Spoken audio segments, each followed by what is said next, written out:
నమస్కారం. నేను మీ పని Bhaskar, Dilsukh Nagar, Hyderabad. Welcome to Pasumarthi astrology centre. Please do subscribe my channel for more videos. Video నచ్చినట్టయితే like చేయండి, మీ బంధుమిత్రులకి శ్రేయోభిలాషులకి కూడా షేర్ చేయండి. అలాగే వాళ్ళల్లో కొంతమంది అయినా వ్యాపారస్తులు ఉంటారు కాబట్టి వారికి కొంత ఉపయోగకరంగా ఉంటుంది. ఇంతవరకు ఛానల్ సబ్స్క్రైబ్ చేసుకోకపోతే సబ్స్క్రైబ్ చేసుకోండి. ముఖ్యంగా మనం వ్యాపారము, జ్యోతిష్యము అనుసంధానం చేసుకుంటూ ఎటువంటి వ్యాపారాలు చేసుకోవాలి, ఏ విధంగా వ్యాపార సంస్థలు నిర్మాణం చేసుకోవాలి, అలాగే దానికి తగ్గ ముహూర్తం ఏ విధంగా పెట్టుకోవాలి, ఎవరి పేరు మీద చేసుకుంటున్నాం, ఇలాంటి విషయాలన్నీ కూడా తెలుసుకుంటూ వస్తున్నాం. కొంతమంది ఉత్సాహం ఉంటుంది, వ్యాపారం చేయాలని చెప్పని ఉంటుంది, కానీ వారి పేరు మీద పడదు. కాబట్టి వారు ఏం చేస్తారంటే ఎవరినైనా పార్ట్నర్గా తీసుకొని ముందుకు వెళ్ళే ప్రయత్నం చేస్తుంటారు. అంటే వ్యాపార భాగస్వామ్య వ్యాపారాలు చేయవచ్చా లేదా అనే విషయాన్ని కూడా మనం పరిశీలన చేసుకోవచ్చు.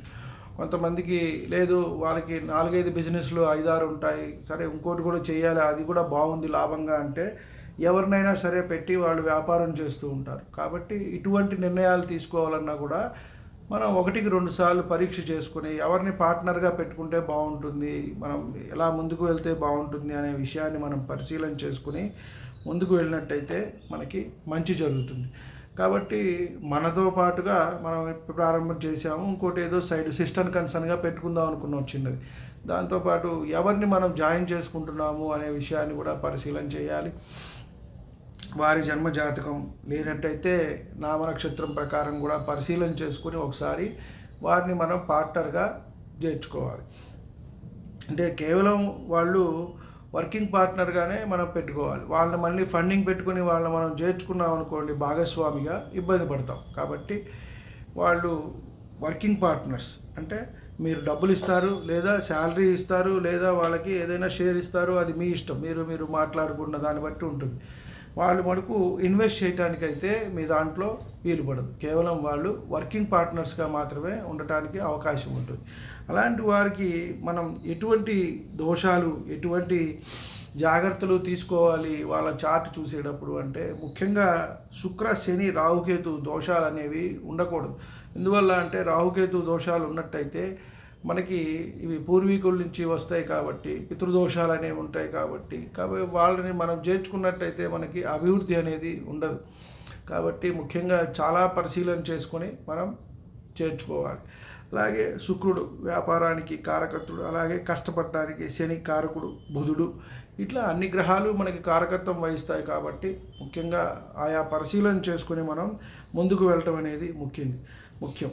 అలాగే మనం చూసుకున్నట్టయితే రాసులు, మనం ముందుగా అనుకున్నట్టు 6-7 రాసులు, అలాగే మనం కన్య, తుల, ఈ రాసుల పరిశీలన, ఆ రాశ్యాధిపతులు ఎక్కడున్నారు ఏమిటి, అలాగే ఆ రాశ్యాధిపతుల్ని ఎవరెవరు చూస్తున్నారు, ఆ రాశ్యాధిపతులు ఎలా ఉన్నారు, ఉచ్చలో ఉన్నారా, నీచలో ఉన్నారా, అస్తంగత్వం చెందారా, ఏ మహర్దశ నడుస్తోంది ప్రస్తుతం అతనికి, ఇవన్నీ కూడా మనం పరిశీలన చేసుకున్నట్టయితే మనకి ఎంతైనా బాగుంటుంది అని చెప్పదగ్గ సూచన. అలాగే భావాలు, లగ్నం నుంచి మనకి భావాలు ఏర్పడతాయి కాబట్టి చంద్రుడి నుంచి మనకి రాసులు, లగ్నం నుంచి భావాలు, మనం చాలాసార్లు అవి చెప్పుకున్నాం కాబట్టి. అలాగే 6-7 భావాలు, అలాగే 3-10 ఇలాంటి భావాలన్నీ కూడా మనం పరిశీలన చేసుకొని వారు ఎలా ఉన్నారు, వారు వస్తే మనకి పార్ట్నర్షిప్ 7 కాబట్టి బాగుంటుందా బాగుండదా వారికి. అలాగే శని స్థితి కూడా, మనం శని ఎక్కడున్నారు, ముఖ్యంగా మనకి సప్తమంలో శని ఉన్నప్పుడు కొంచెం ఇబ్బంది పెడుతుంది అని చెప్పని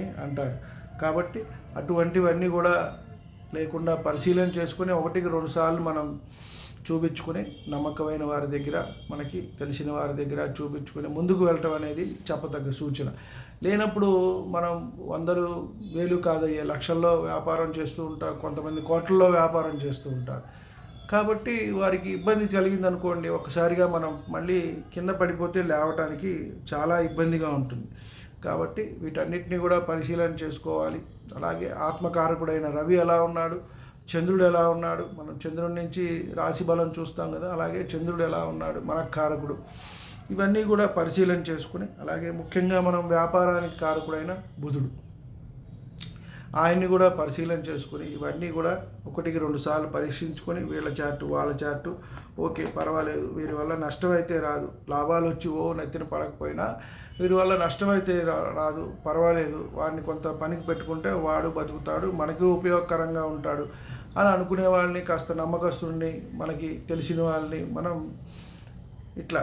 పార్ట్నర్గా పెట్టుకుంటే కేవలం వర్కింగే వాళ్ళు పార్ట్నర్ పెట్టుకుంటారు, డబ్బులు అయితే ఏం పెట్టరు, కాబట్టి స్లీపింగ్ పార్ట్నర్స్ అంటారు. అలాంటి వాళ్ళని పెట్టుకొని మనం ముందుకు వెళ్ళచ్చు. కాబట్టి ఎటువంటి పార్ట్నర్ని మనం నిర్ధారించుకోవాలి వ్యాపార విస్తరణలో అనేది 1-2 సార్లు మనం పరీక్షించుకొని ముందుగానే మనకి తెలిసిన వారు, మన ఇంటి జ్యోతిష్యులు, అలాగే నమ్మకమైన వారిని తెలుసుకొని మనం ముందుకెళ్ళటం అనేది ఎంతైనా చెప్పతగ్గ సూచన. వీడియో మీద సందేహం ఉన్నట్టయితే కామెంట్స్ రూపంలో తెలియచేయండి. అలాగే వీడియో నచ్చినట్టయితే లైక్ చేయండి, మీ బంధుమిత్రులకి శ్రేయోభిలాషులకి కూడా షేర్ చేయండి. అలాగే ఇంతవరకు ఛానల్ సబ్స్క్రైబ్ చేసుకోకపోతే సబ్స్క్రైబ్ చేసుకోండి. నా తదుపరి వీడియోలన్నీ కూడా మీకు అందుబాటులో ఉంటాయి. సర్వే జనా సుఖినో భవంతు. శాంతి శాంతి.